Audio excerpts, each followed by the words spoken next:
Let me tell you something that most people will never admit out loud. The moment you realize the people you worked beside, reported to, and trusted to protect human life have been lying to you, not once, not by accident, but systematically, deliberately, for years, that moment doesn't feel like anger.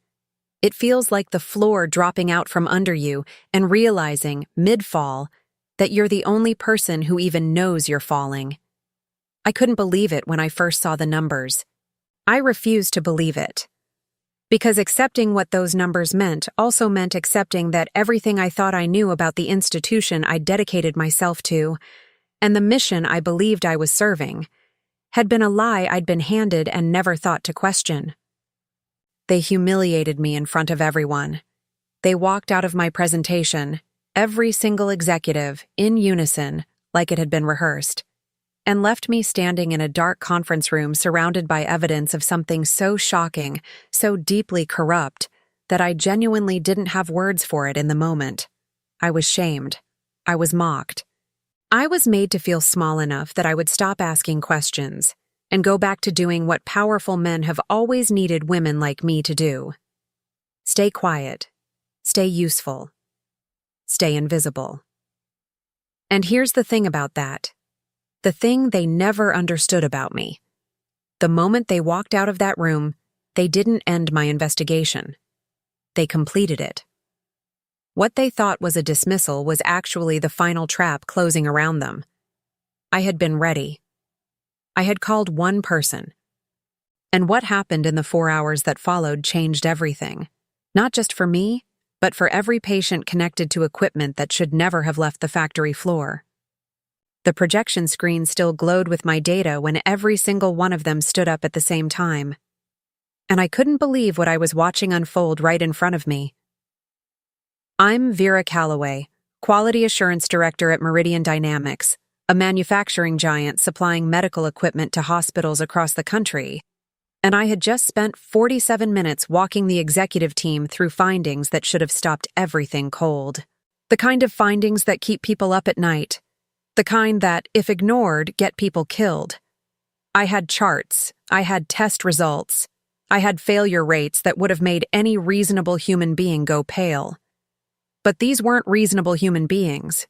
These were men who'd built entire careers on looking the other way. Co. Harlan Voss didn't even bother pushing his chair back slowly. He just rose, buttoned his jacket, and said, without making eye contact, "We appreciate the effort, Ms. Calloway." That was it. No questions, no pushback, no debate. Just that hollow, rehearsed line delivered with the kind of practiced dismissal that told me this wasn't spontaneous. They had planned this. Every single person in that room filed out like they'd been given a cue, and the betrayal in that silence was louder than anything I've ever heard in my life. I felt humiliated. I felt shamed. And for exactly 3 seconds, I let myself feel it, because that's all I could afford. But here's what they didn't know about me. What I'd been careful not to let them know. That room, that presentation, that humiliation, it wasn't the end of anything. It was the beginning. Every folder they dismissed, every slide they walked away from, every safety report they waved off as alarmist, all of it had already been duplicated, encrypted, and delivered to people whose entire job was to care about exactly this kind of evidence. Dana Cho's team had already prepared the warrants pending one final evidentiary trigger. The walkout gave it to them. The executives thought they'd silenced me. What they'd actually done was hand me the last piece I needed. I pulled out my phone, scrolled to a contact saved under a name that would mean nothing to anyone who ever picked up my phone, and I called her.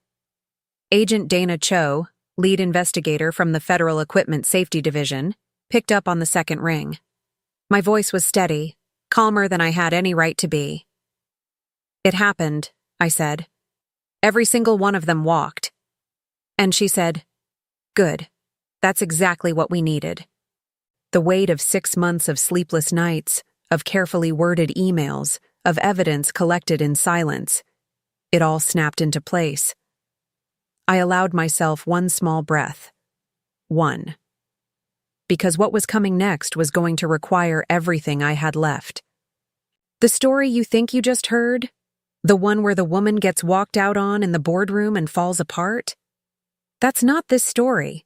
This is the one where the walkout was the trap, and every single one of them had just stepped right into it. Stay with me, because what they were about to find waiting for them on the other side of that door was something none of them had ever seen coming. The room was so quiet I could hear the hum of the projector cooling down, and honestly, that silence felt more honest than anything that had been said in that boardroom all afternoon. I sat in that chair for a moment, just one moment, and let the reality of what had just happened settle over me like a cold wave. They'd all walked out, every last one of them. And anyone watching from the outside would have seen a woman sitting alone in a darkened conference room, looking like she'd just had the floor pulled out from under her. But appearances, as I've learned the hard way, are the most powerful tool in any strategy. I didn't rush. I didn't panic. I opened my notebook, the one I'd carried with me every single day for the last 6 months, flipped to the last page, and looked at Dana's initials written there. Not a name I said out loud to anyone. Not a name that appeared in any email thread or meeting invite. Just initials and a number, scrawled in pen the night I realized I couldn't do this alone. I'd been preparing for this exact moment for so long that my hands didn't even tremble when I dialed. And that steadiness surprised even me, because on the inside, I was fighting every instinct that was screaming at me to run. It happened exactly like we thought it would, I said, the moment she picked up. Dana's voice on the other end was professional, precise, and completely unshaken. Did they walk? She asked. Every single one of them, I told her. And then she said something I'll never forget. Then we have everything we need. The truth had finally found its moment. 4 months of architecture, of evidence passed through secure channels, of calculated patience, of performing compliance while carrying everything I knew, had just collapsed into a single sentence. What the executives didn't understand, what Harlan Voss and his entire inner circle couldn't have fathomed, was that their walkout hadn't killed my presentation. It had completed it. Because the moment they stood up and left, they demonstrated something on the record that no amount of corporate spin could ever walk back. Deliberate, coordinated avoidance of known safety defects. They hadn't just ignored my findings, they'd run from them. And running, in the eyes of federal regulators, is a confession wearing a very expensive suit. That clarity hit me somewhere deep and steady. Dana told me to give her 4 hours. Just 4 hours. I said, okay, closed my notebook, and sat back down in that dark room, surrounded by the glow of everything they'd tried so hard to dismiss. I thought about the hospitals. I thought about the patients. I thought about the people who would never know my name but whose lives were tangled up in the choices made inside this building. And I felt something shift inside of me. Not rage, not the satisfaction of a trap sprung. Something quieter and more durable than both. Resolve. And in the next few hours, I was about to find out just how far back this particular betrayal really went. It didn't start with a dramatic revelation. It never does it? It started with a number that didn't add up. A single line in a compliance audit report from a facility in Cincinnati that showed a 4.3% mechanical failure rate in respiratory monitoring units shipped to 3 regional hospitals. 4.3% sounds like a small number until you realize we're talking about machines that tell nurses when a patient stops breathing. I flagged it. I sent a memo. I was told, politely, professionally, and with just enough condescension to make my skin crawl, that it was within acceptable variance.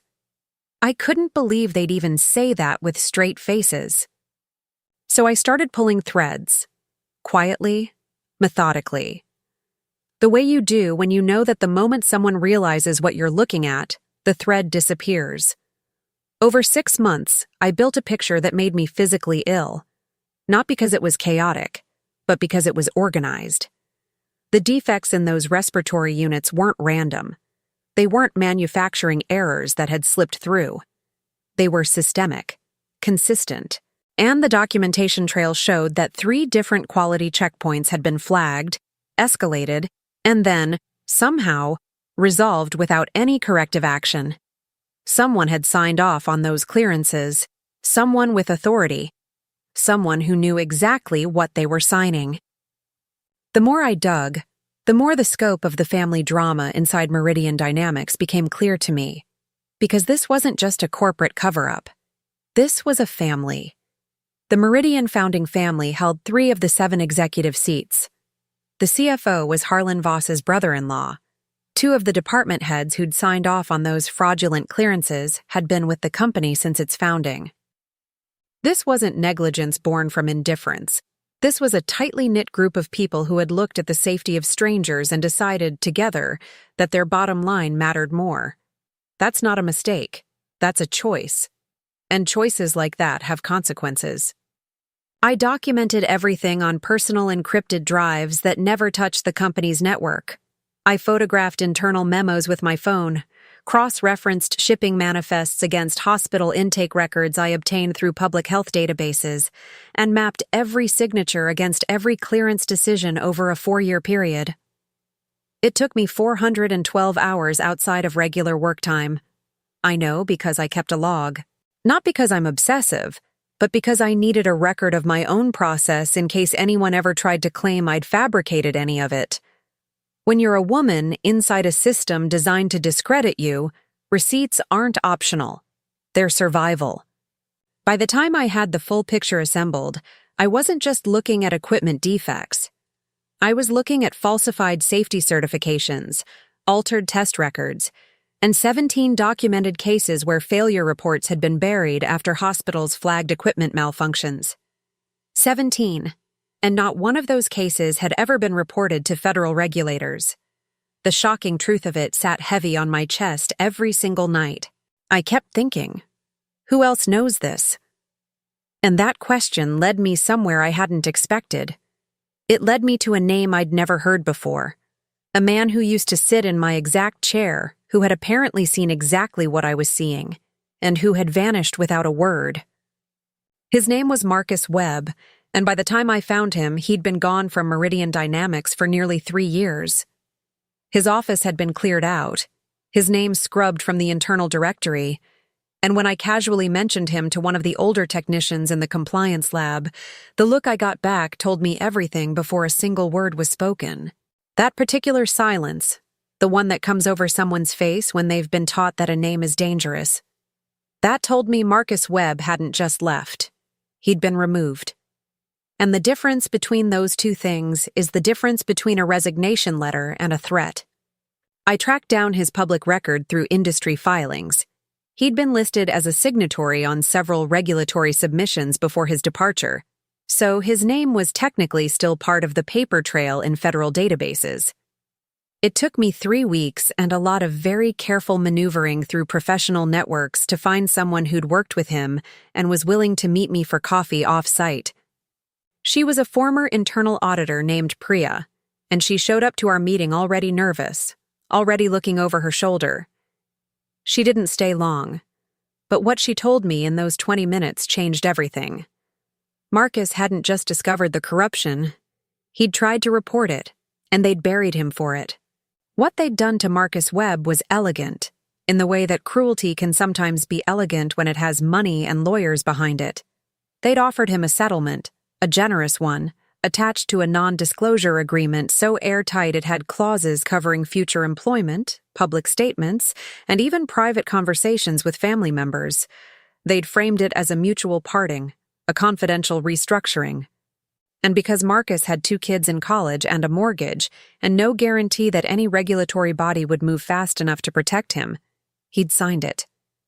He'd been lied to, cheated out of his chance to speak, and shamed into silence by people who counted on him having too much to lose. I understood him completely. I also understood that he hadn't given up entirely. Priya slid a handwritten note across the table to me before she left. It had a file path, a specific, unusual string of characters that meant nothing to anyone who didn't know what to look for. She told me Marcus had left it with her years ago, told her to pass it on only if someone came asking the right questions. I stared at that paper for a long time after she walked out of that coffee shop. Because what it represented wasn't just a digital file. It represented a man who had been forced into silence, who had accepted the injustice done to him, but who had refused to let the truth die with his courage. He'd preserved it, for someone like me. And I carried that weight with me every day that followed. Through every meeting I smiled through, every memo I quietly documented, every night I spent building what he had started. The encrypted folder Marcus had left behind contained 4 years of raw evidence, test logs, internal communications, signature chains, and one document that made my breath catch in my throat, a memo written by Harlan Voss himself, referencing the failure data as manageable exposure and recommending continued production, pending revaluation of risk thresholds. Pending revaluation, as if the risk was abstract. As if the patients connected to that failing equipment were variables in a spreadsheet. What I felt reading that memo wasn't personal satisfaction. It was the cold, clarifying weight of responsibility. People were being harmed. I had the proof. And now I needed the right person to help me do something with it. Fortunately, I already knew exactly who that was. I'd known of Dana Cho before I ever reached out to her. Her name had appeared in 2 separate federal enforcement actions I'd studied during my early research phase. Both cases involving manufacturing fraud in the medical device sector, both resulting in criminal referrals. She had a reputation inside regulatory circles for being meticulous, patient, and completely unimpressed by corporate legal teams.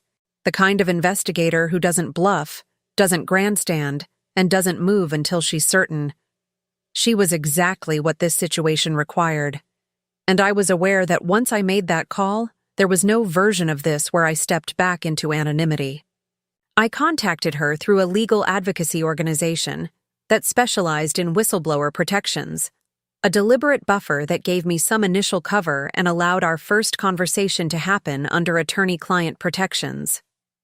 That first call lasted 2 hours. I told her everything: the defects, the buried reports, the Marcus Webb settlement, the encrypted files, the signature chains, the Voss memo. She didn't interrupt once. She asked 3 questions at the end, all of them precise, all of them pointed directly at the elements of evidence that would determine prosecutorial viability. By the time I answered the 3rd question, I knew she was already planning the case in her head. The alliance between us wasn't built on trust alone. It was built on strategy. On a shared understanding that accountability doesn't arrive on its own. It has to be engineered.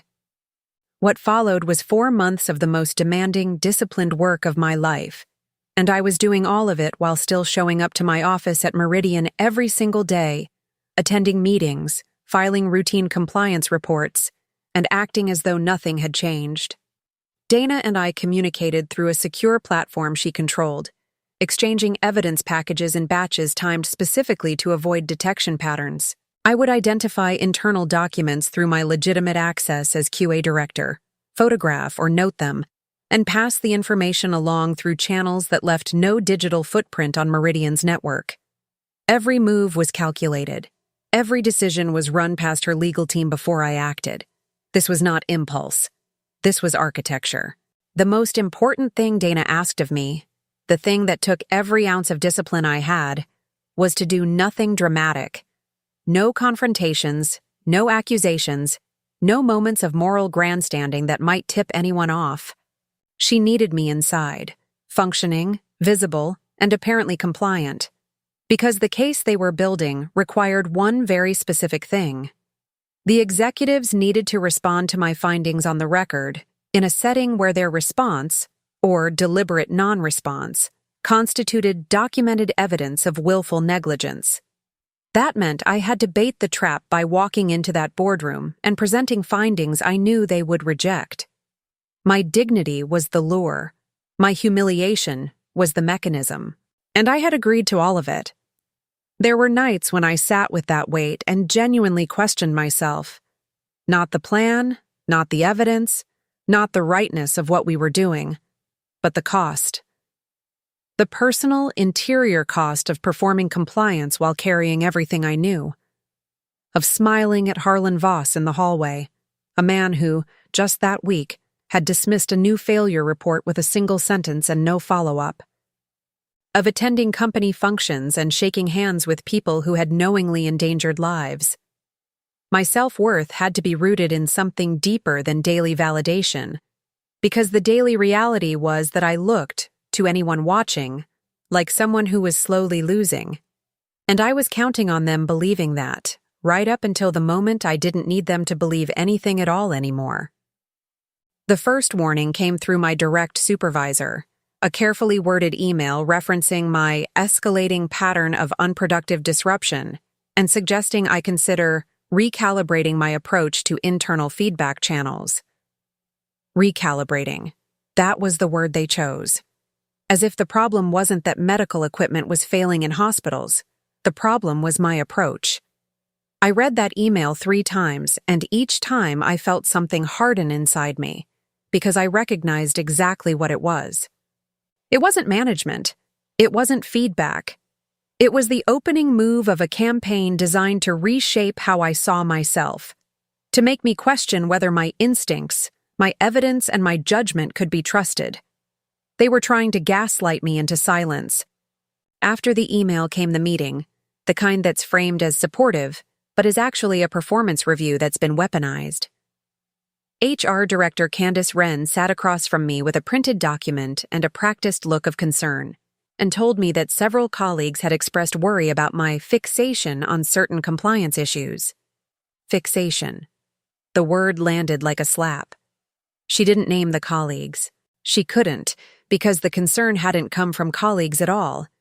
It had been manufactured at the executive level and filtered down through HR like a slow-release poison. I kept my face completely still. I took notes. I thanked her for her time. And I sent a full transcript of that meeting to Dana before I left the parking garage. What came next was the financial offer. And this one, I'll admit, hit differently. It arrived through the company's general counsel in a meeting I hadn't been invited to so much as summoned to. They called it a voluntary transition package, a number generous enough that it could have paid off my mortgage and bought me 2 years of breathing room.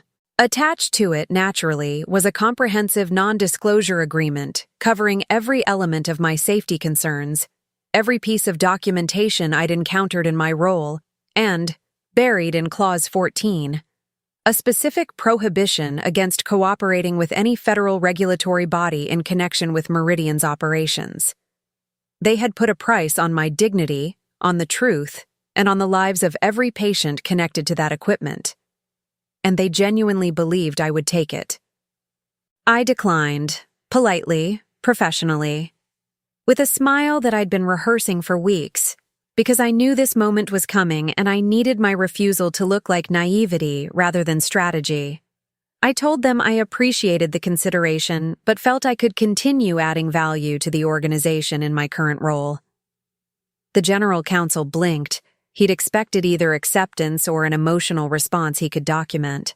He got neither, and I watched him recalibrate in real time, which was one of the more clarifying experiences of those months. I was reclaiming something in that moment, not loudly, not dramatically, but in the only way that mattered, by refusing to be purchased. The intimidation escalated after that. Parking space reassigned.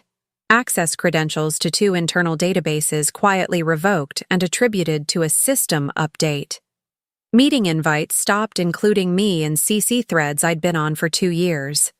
Death by 1,000 small exclusions, each one deniable in isolation, each one part of a deliberate campaign to erode my standing, my confidence, and my access.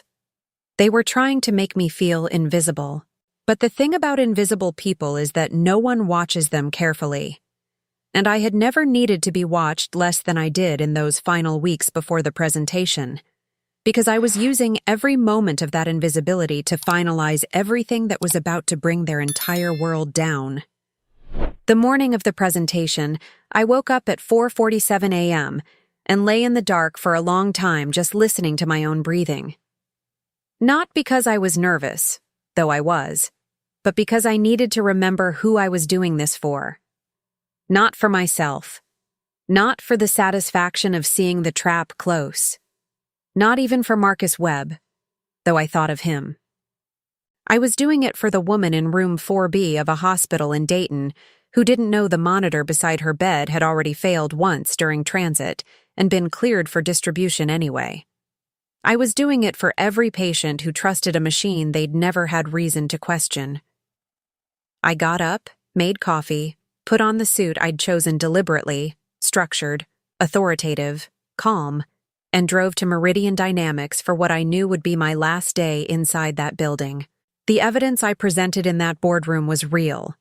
Every chart, every failure rate, every documented discrepancy was accurate and verified. What I withheld was the full depth of the evidence chain. Dana and I had agreed months earlier that the presentation needed to provoke a response, not a collapse.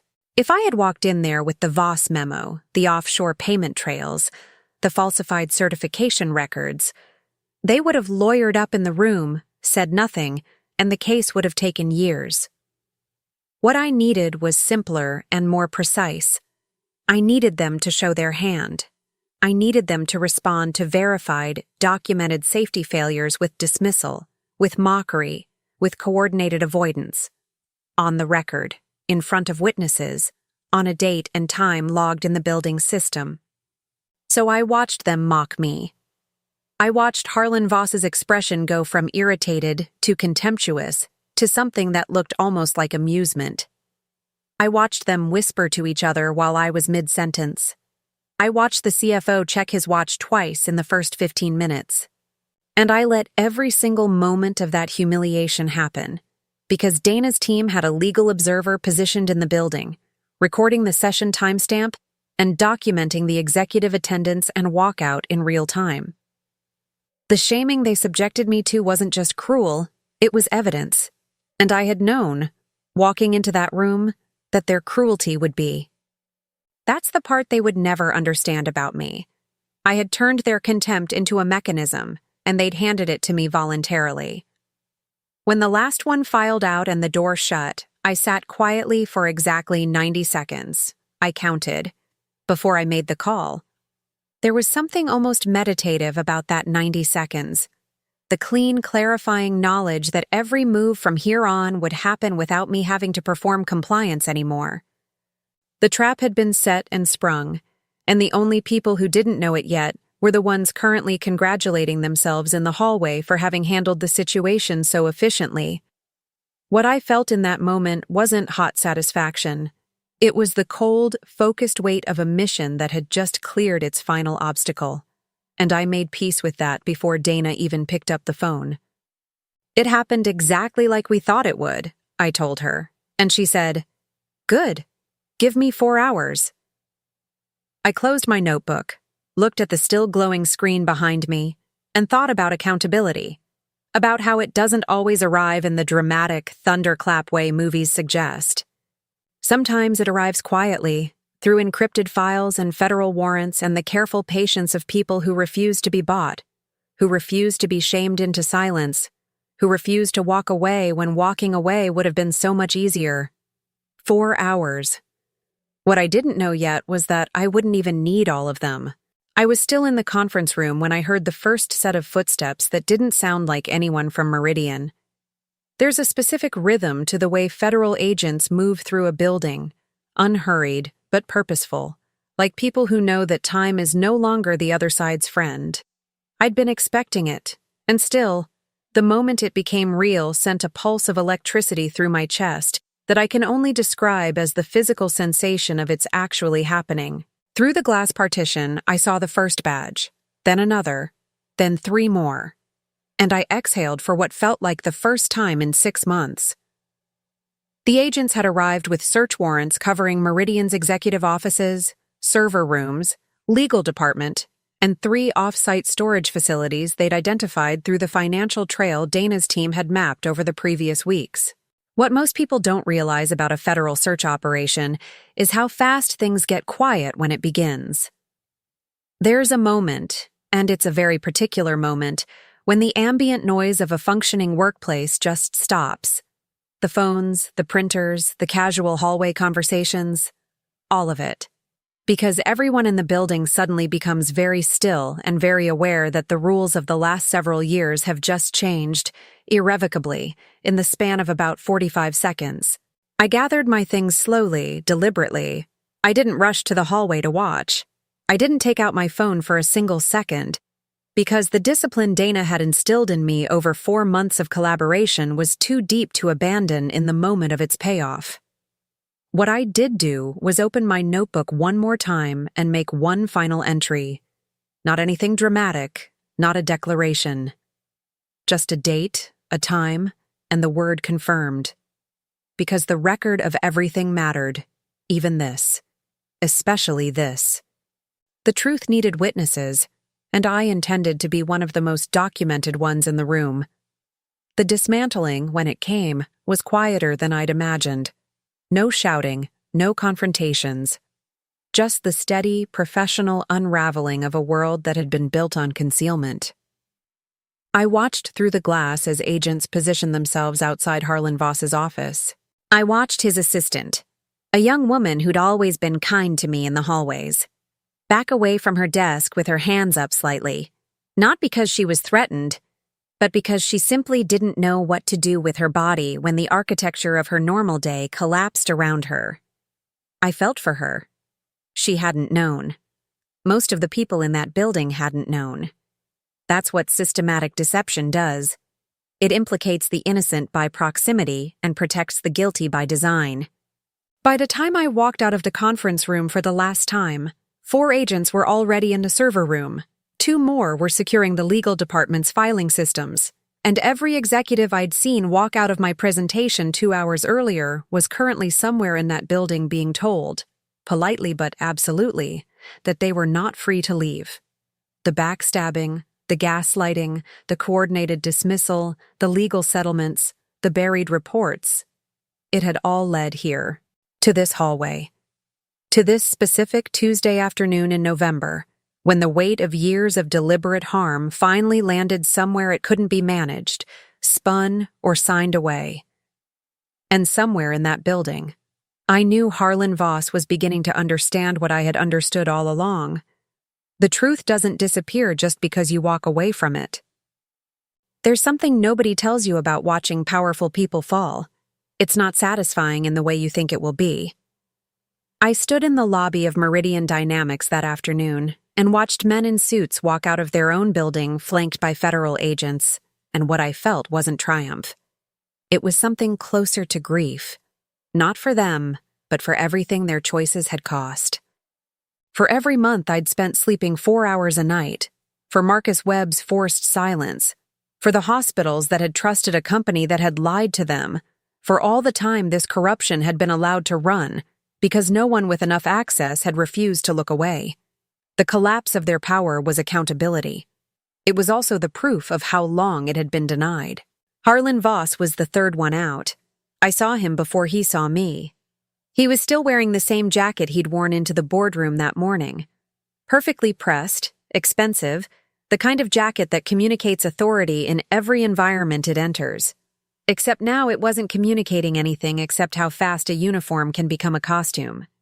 His legal team was already on the phone. I could see the attorney walking behind him, already talking, already managing. But there are some situations that lawyers can't walk you out of in real time. This was one of them. He looked older than he had this morning. Diminished. And I held his gaze for exactly as long as it took for him to look away first. What happened inside Meridian in the hours that followed was the kind of institutional unraveling that companies spend decades building PR strategies to prevent. And that falls apart in an afternoon when the evidence is ironclad enough. Senior staff who'd had nothing to do with the fraud were still being interviewed, because federal agents can't initially distinguish between the knowing and the unknowing. Department heads who'd simply been doing their jobs found themselves in conversations they hadn't anticipated. The administrative support staff, the people who kept the building running, who scheduled the meetings and processed the paperwork and brought the coffee, stood in the hallways in clusters, speaking in low voices, visibly shaken. And I thought about each one of them, because the real casualties of corporate corruption are almost always the people who had no idea it was happening. The financial analysts who covered Meridian stock didn't know yet. The hospitals that had contracts with the company didn't know yet. The regulatory bodies beyond Dana's division didn't know yet. But by the time the market opened the next morning, the news had broken. Because these things, once the warrants are executed, cannot be contained. The company's share price dropped 34% in the first hour of trading. Not because of anything symbolic, but because institutional investors understand, faster than almost anyone else, what federal search warrants at executive offices actually means for a company's future. The betrayal had been financial as well as moral, and the market processed it with the cold efficiency it applies to all dishonesty once the honesty becomes unavoidable. I drove home that evening in a silence that felt nothing like the silence in that conference room. This one was clean, weightless. I'd carried the knowledge of what Meridian was doing for so long that I hadn't realized how physically heavy it had become until it was no longer mine to carry alone. The work Dana and I had built together, every evidence package, every calculated decision, every night I spent documenting while the rest of the building slept, it had always been in service of a system larger than either of us. I'd done my part. But the story wasn't finished. Not by a long way, because there was still one room, one final room, where I needed to tell the whole truth to the people who had the power to ensure it was never buried again. The next morning, I walked back into Meridian Dynamics for the second time in 24 hours, and the building felt like a different country. The lobby, usually a stream of employees moving in practiced morning rhythms, was almost empty. The security desk had an unfamiliar face behind it. 2 of the executive floor elevators had been taken offline. The reception area outside the boardroom had been reorganized, and where there had once been a glossy arrangement of industry awards and framed press releases, there was now just blank wall. Someone had removed them overnight. Whether that was federal protocol or just a junior staffer's instinct toward erasure, I didn't know. What I did know was that I wasn't the same person who had stood in this lobby 24 hours ago. The company's board of directors had convened an emergency session. Not all of them had been implicated in what the federal agents had found. Several were outside investors, industry representatives, individuals whose governance responsibilities had been deliberately obscured by the executive team to limit their visibility into internal operations. They deserved the truth presented clearly, methodically, and without performance. So that's what I gave them. I walked in, set up the same laptop I'd used the day before, and this time I presented everything. The full evidence chain, the falsified safety certifications, the offshore payment records that Dana's team had traced to accounts belonging to shell companies registered to 3 of the executives' family members, the Voss memo, the 17 buried failure reports, the Marcus Webb settlement. All of it. In sequence, with documentation at every step. The room was not entirely quiet. A board member 2 seats from the chair interrupted before I reached the 3rd slide. Not to dispute anything, but to ask, with visible tension, when exactly I had first escalated these concerns internally, and whether those escalations were documented. They were, I showed him. He sat back, and the room settled into the specific silence of people confronting the scale of what they hadn't known, or hadn't been permitted to know, and processing what that meant for their own accountability, their own liability, their own futures. A woman at the far end of the table, an oncologist who'd joined the board specifically because of her interest in medical device safety, had her hand over her mouth by the time I reached the slide on the buried hospital failure reports. She stayed that way for the rest of the presentation. I didn't editorialize. I didn't insert my feelings into the data. I let the evidence carry every ounce of the moral weight, because the evidence was more devastating than anything I could have said around it. The shocking reality of what those documents revealed wasn't something that needed my commentary. It needed their attention. And for the first time since I'd taken this job, I had a room full of people giving me exactly that. No one checked their watch. No one whispered. No one left. They sat, and they looked at every slide, and they asked questions. Real questions. The kind that people ask when they're trying to understand rather than manage. It was the first honest conversation that had happened in that room in years. When I finished, the board chair, a quiet, methodical man named Roland Ashby, who had made his career in corporate governance and anti-corruption law, looked at me for a long time before he spoke. And what he said was simple. Ms. Calloway, on behalf of this board, I want to say that what you've done here required an extraordinary amount of courage. He didn't say thank you. He said courage. And that distinction mattered to me more than I could explain in the moment. Because courage is the word you use when you recognize that someone did something that cost them something real. I'd been trying to reclaim something for so long, not just accountability, not just the truth, but the simple confirmation that what I'd seen had been real, that my instincts had been right, and that someone in a position of authority was finally willing to say so. That moment in that boardroom, that quiet, unremarkable sentence, gave it back to me. The federal investigation moved with a speed that surprised even Dana. Within 72 hours of the search warrants being executed, the company's general counsel, the same man who had slid that non-disclosure agreement across the table to me with such practiced calm, had entered into cooperation discussions with federal prosecutors. Cooperation. The word carries a very specific weight in legal proceedings.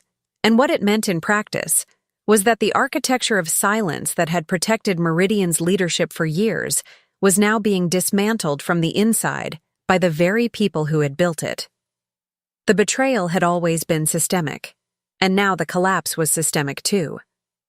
Harlan Voss resigned on the third day, before any formal charges were filed, a move his legal team almost certainly advised as damage control, a way to create distance between the company's ongoing operations and his personal culpability.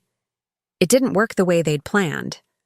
Federal prosecutors had enough from the evidence chain and the cooperation of his general counsel to name him in the initial criminal referral anyway. The CFO followed 4 hours later, his resignation letter so carefully worded it essentially communicated nothing while trying to communicate everything. A document written entirely for the historical record, by a man who had suddenly become very aware of how history works. 2 more executives resigned by the end of the week.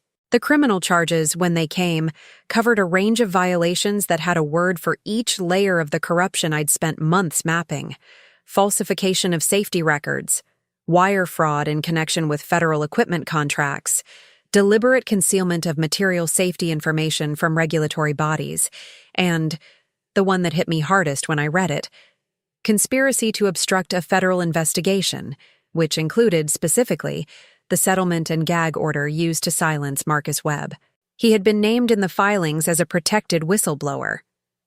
His forced silence had been acknowledged, officially and on the record, as the crime it always was. The justice in that felt enormous, not because it undid what had been done to him, but because it refused to leave it unnamed. The company's stock continued its collapse over the following 2 weeks. Hospitals across the country, including 3 government-affiliated medical centers that had been operating Meridian equipment in critical care units, initiated independent safety audits of all devices in their facilities. A class action lawsuit from 7 hospital systems was filed within the month. The scale of accountability that followed wasn't something I had engineered. It was the natural consequence of the truth being placed where it could no longer be managed. I had only created the conditions. The consequences were entirely their own making.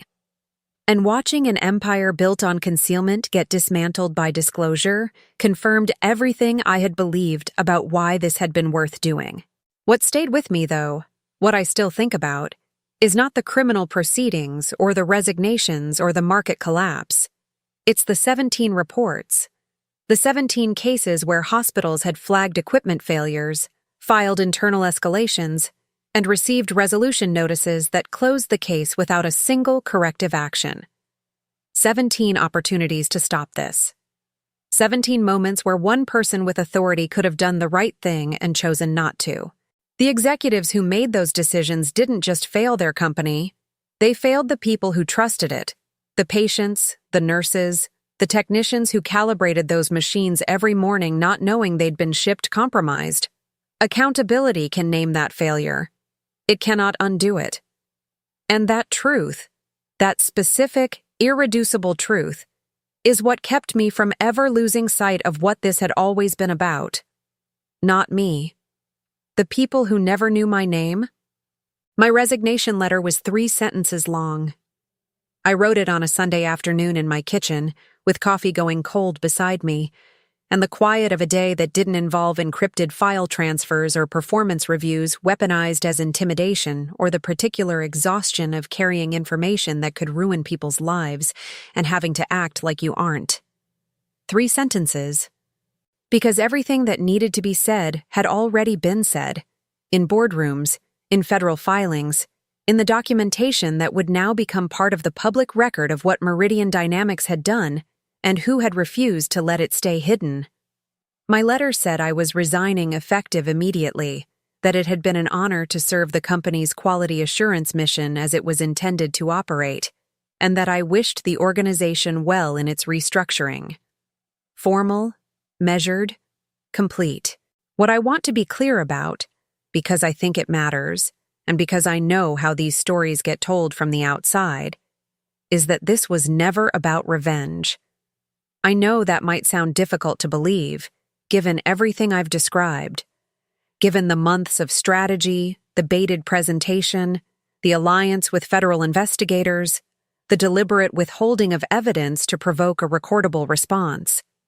It looks, from the outside, like a very sophisticated act of payback, and I'd be dishonest if I said the accountability that followed didn't carry some weight of its own. But the motor was never personal satisfaction. What drove me through 400 hours of unpaid investigation, through gaslighting memos and buyout offers, and the grinding performance of compliance, was never a feeling about myself. It was a fact about other people. They were being harmed, and I was in a position to stop it. The self-worth question is one that took me longer to work through than I expected. Because what corporate gaslighting does, what it's specifically designed to do, is make you question the legitimacy of your own perception. And even when you know, intellectually, that your evidence is sound and your instincts are correct, there's a part of you that absorbs the message anyway. The part that starts to wonder, at 2 a.m. when you're alone with everything you know, whether you are the variable, whether the problem is your approach, your calibration, your fit within a culture that seems to function fine without your particular discomfort. Rebuilding that, reclaiming the certainty that your judgment can be trusted, that your conscience is an asset and not a liability, doesn't happen automatically when the investigation concludes. It happens slowly, in private, over a long time afterward. I thought a lot about Marcus Webb in the weeks following my resignation. He never reached out to me directly. His NDA, even post-investigation, had complications that his lawyers were still navigating. But I heard through Dana that he'd been informed of the federal filings naming him as a protected whistleblower, that his forced silence had been acknowledged as a crime rather than a settlement. I don't know exactly what that felt like for him, but I hope it felt like something being returned. Like the dignity that had been taken from him, purchased from him actually, at a price he'd had no real choice but to accept, had been handed back in the only form that institutions can hand things back. Officially, on the record, in a document that doesn't disappear. The day I submitted my resignation, I sat in my car in the parking lot for a while before driving away. Not because I was sad exactly, and not because I doubted the decision. I sat there because I wanted to feel the full weight of what was ending before I moved toward what was beginning. I'd walked into Meridian Dynamics as a professional trying to do her job well, and I was leaving as something harder to name. Someone who had seen how the machinery of power works when it chooses harm over accountability, and who had refused at every step to pretend she hadn't seen it. The infidelity of that company to its own stated purpose, to the safety promises it had made to hospitals, to patients, to regulators, had been complete, and the accountability that followed had been, by every measure I could apply, Real. What came next, I genuinely didn't know. But something was already moving toward me. The call came 11 days after I submitted my resignation, not from anyone I knew, not from anyone connected to Meridian or the investigation or Dana's office.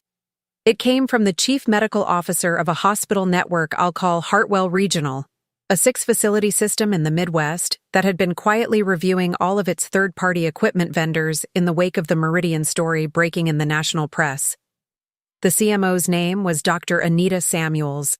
She introduced herself crisply, told me she'd read every publicly available document from the federal filings, and then said something that took me a moment to process. "We don't need a consultant. We need someone who knows how this happens from the inside, the mechanics of how safety failures get buried, and what it takes to find them before they reach a patient." I told her I'd think about it.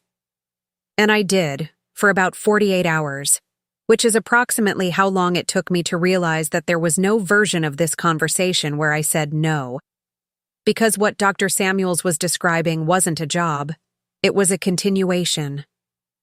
The work I'd done at Meridian hadn't ended when the warrants were executed or when the executives resigned or when my resignation letter hit 3 sentences and stopped. The problem that had allowed Meridian's corruption to flourish for years wasn't unique to Meridian. It was systemic, a pattern of incentives, accountability gaps, and cultural norms inside manufacturing supply chains that, without active intervention, would simply replicate itself somewhere else, in some other boardroom, around some other table of people who had decided that manageable exposure was an acceptable category for human risk. Within a month, Hartwell Regional had formalized a contract with me as an independent safety integrity advisor, a role that didn't exist in any standard organizational structure because it hadn't needed to before.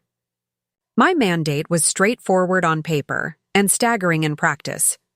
Review all third-party medical equipment contracts currently in place across the 6 facilities, assess compliance documentation against federal safety standards, identify any gaps or irregularities in the certification chains, and build an internal reporting system that would allow frontline clinical staff to flag equipment concerns through a channel that couldn't be managed, buried, or converted into a performance review. Whistleblower protection by design. Infrastructure for honesty. The first facility I visited was a surgical center in Indiana, a mid-size unit doing roughly 200 procedures a week, heavily reliant on monitoring equipment from 4 different manufacturers. I walked through the supply rooms, the OR suites, the sterile processing areas, and I asked the kind of questions that take a certain kind of calm to ask without alarming people. When did this unit last fail a calibration check? What's the documentation protocol when a piece of equipment returns from servicing? Who receives the failure report when a device flags an error mid-procedure? The answers I got varied from thorough to deeply concerning, and the concerning ones weren't the result of bad intentions. They were the result of systems that had never been designed with accountability as a priority. That was fixable. Slow, methodical, unglamorous work, but fixable. 6 months later, my small independent practice had received referrals from 14 hospital systems across 8 states. Each one a conversation that started with some version of, "We read about what happened at Meridian, and we realized we don't actually know what we don't know." That phrase, "we don't know what we don't know," became the center of everything I did. Because that's the real vulnerability. Not malice, not always. Sometimes just the absence of the kind of rigorous, incorruptible scrutiny that everyone assumes is already happening. I had spent years learning, at enormous personal cost, how to apply that scrutiny from the inside. Now I was being invited to apply it everywhere, not as a whistleblower, not as a protagonist in someone else's crisis, but as an architect of the kind of accountability that makes crises less likely to begin with. I didn't know where that path led. I still don't. But for the first time in a very long time, I was building something instead of dismantling it. And that difference, quiet as it was, felt like everything. If you've ever been inside a system that tried to make you doubt your own reality, that handed you a script and called it your job description, then you already know that the hardest part isn't finding the truth. It's holding on to it long enough to do something with it. So here's what I want to leave you with. Not a resolution, because life doesn't package itself that way. And you know that as well as I do. What I want to leave you with is a question. Because questions are the things that stay with you long after the story ends, and this one has stayed with me every day since I walked out of that building for the last time. How many times have you seen something that wasn't right? At work, in a relationship, inside a system you were part of, and told yourself it wasn't your place to say anything? How many times did the people around you make you feel like you were the problem for noticing? How many times did someone try to buy your silence with comfort, with convenience, with the promise that things would be easier if you just let it go? I'm asking because what happened to me, the betrayal, the gaslighting, the offer to purchase my dignity, the public shaming designed to make me disappear, none of it was unique. The details were specific to Meridian Dynamics and to the people who ran it. But the pattern?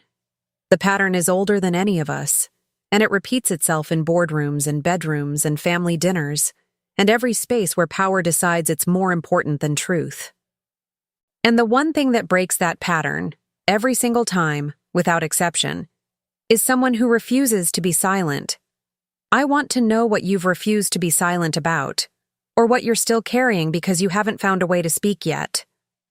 Drop it in the comments, not because this is a confessional, but because the person reading your words at 2 a.m. who is exactly where I was 2 years ago might need to know that someone else has been there too. That's not small. That's everything.